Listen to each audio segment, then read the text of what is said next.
दोस्तों good evening. आप सबके लिए मैंने ये सेवन्थ क्लास का जो इतिहास है उसमें से तीसरा चैप्टर का कुछ एमक्यू टेस्ट लाई हूँ।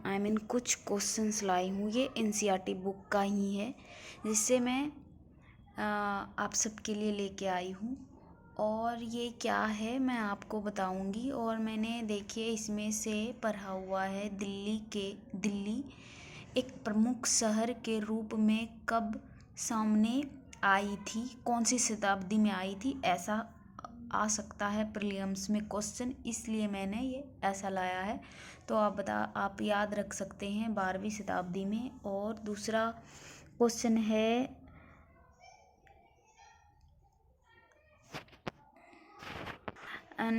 सॉरी।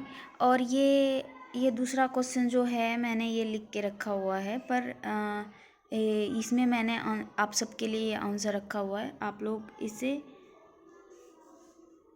आंसर बता सकते हैं। इसका आंसर मैं नहीं बताऊंगी।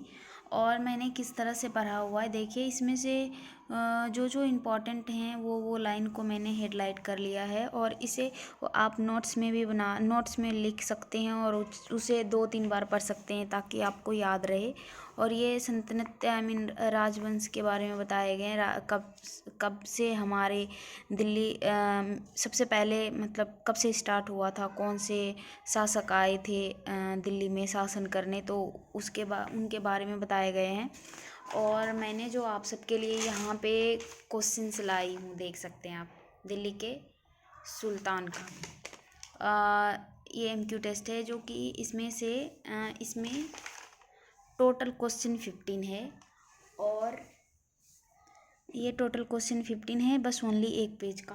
आप समझ सकते हैं कि अगर आप एक चैप्टर पढ़ते हो, एक लेसन पढ़ते हो, उसमें से 15-20 क्वेश्चंस बनाते हो अपने दिमाग से, तो आपके लिए ये बहुत अच्छा होगा। और आप 10-12 हज़ार क्वेश्चन अगर आप प्रैक्टिस कर लेंगे तो आप प्रीलिम्स में कभी फेल नहीं हो सकते हैं, आप पास ही होंगे। तो पहले चलते हैं, मैं आप लोगों को बता दूं कि मैंने किस तरह से हेडलाइट किया है। जो जो इम्पोर्टेंट थी मैंने उसे कर लिया। हमें जो इम्पोर्टेंट लगा मैंने किया, आप लोगों को जो इम्पोर्टेंट लगे आप कर लीजिएगा। आप देख सकते हैं मैंने किस तरह से किया हुआ है। ये इम्पोर्टेंट नहीं थी तो मैं इसे छोड़ दिया है। यहाँ पे जो अच्छी लगी थी वहाँ पे किया है मैंने, इम्पोर्टेंट टिक क्लिक किया है। तो आप इस तरह अगर पढ़ते हैं तो आपके लाइफ में अच्छी खुशियाँ और अच्छे दिन आ सकते हैं। आप भी इस तरह से पढ़ें लिखें और जो भी है उसे आप एक कहानी के तौर पे याद रखें। चलिए चलते हैं, मैं आप लोगों को बता दूं कि ये जो क्वेश्चन आंसर है ये आप भी कर सकते हैं। आप देख सकते हैं दिल्ली के सुल्तान एमक्यू टेस्ट है, तो मैंने TS ऐसे ही लगाया है। ये टेस्ट है, मैंने शॉर्ट फॉर्म में लिख दिया है। तो एक्चुअली यहाँ पे पहला क्वेश्चन है, तोमर राजवंश के समय देहली वाला शब्द किसके लिए प्रयुक्त होता था? तो 1 2 3 आंसर इज, देखिए ये सिक्कों के लिए किए जाते थे। तो इसमें से ऑप्शन देंगे तो आप ऑप्शन ये सिक्कों याद रख लीजिएगा और ऑप्शन आएंगे तो आपको समझ आ जाएगी। दूसरा क्वेश्चन है कि दिल्ली के सुल्तानों की प्रार्थनिक भाषा क्या थी? तो ये फारसी थी। और रजिया सुल्तान किसकी बेटी थी? तो आप यहाँ पे देख सकते हैं इल्तुतमिश का बेटी थी। और रजिया सुल्तान दिल्ली के सिंहासन पर कब बैठी? तो ये 1236 ईस्वी में बैठी थी और 40 में इसे हटा दिया गया था। तो आप इसे याद रख सकते हैं। और दिल्ली सल्तनत का अंतिम राजवंश कौन थे?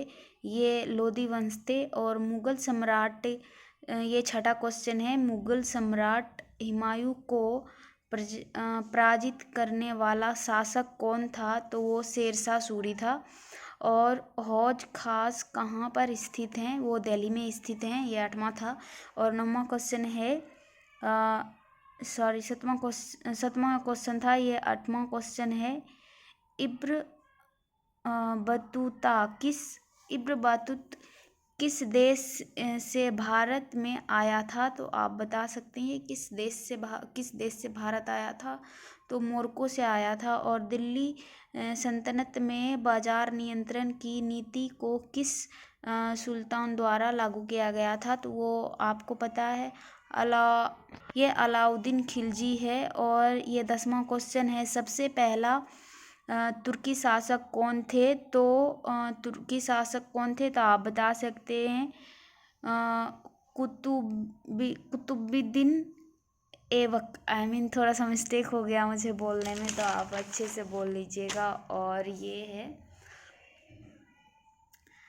खिलजी वंश का स्थापक कौन था? तो इसमें से आप सबको चार चार वो मिलेंगे, क्या बोलते हो, ऑप्शंस मिलेंगे। उसमें से अगर जलालुद्दीन फिरोज खिलजी रहेगा तो आप उसमें से जल्दी से क्लिक कर दीजिएगा। और अलाई दरवाज़ा कहाँ पर स्थित है? वो भी दिल्ली में ही स्थित है।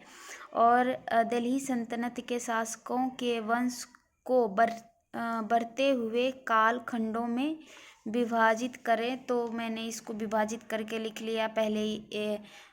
तुर्की शासक, खिलजी वंश, तुगल वंश और सैयद वंश। तो मैंने ये चारों को एक बाय एक करके लिखा है, देख सकते हैं आप, मैंने उस तरह से लिखा हुआ है। और कौन से शासक कौन कितने टाइम रहे थे, तो मैंने वो भी लिख के रखा हुआ है। तुर्की शासक 1206 से 1290 तक थे। खिलजी वंश का ये 1290 से 1320, ये सबसे कम समय तक हमारे भारत में शासक किया है।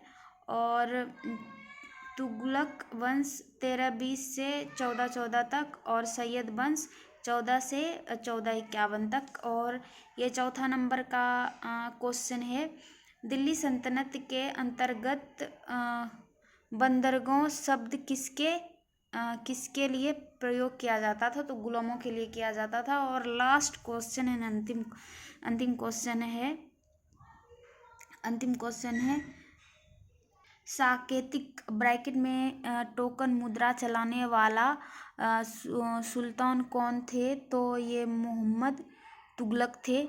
तो ये अंतिम था। तो आप सबको कैसा लगा मेरी वीडियो आज की? अगर आप लोग को अच्छी लगी तो प्लीज़ आप लोग मुझे सब्सक्राइब कीजिएगा मेरे चैनल को, एंड मेरे वीडियो को लाइक कीजिएगा।